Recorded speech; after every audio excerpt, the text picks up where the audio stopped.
Hi everyone, it's Ira and welcome to gmailfiend. Okay, so for today's video, I'll be showing you how to add a new label in Gmail.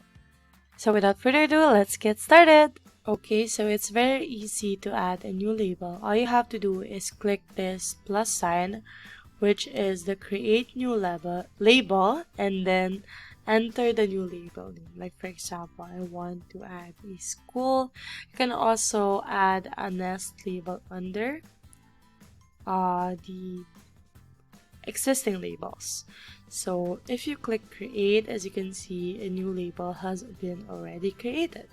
You can also customize this by the label color. For example, I want to put it as green, and you can also edit the label, remove the label, show it in the message list or in the label list. So we hope you learned something from this video. If you like this video, please do hit the subscribe button down below, and also don't forget to check our channel for more videos like this. See you on our next video. Bye!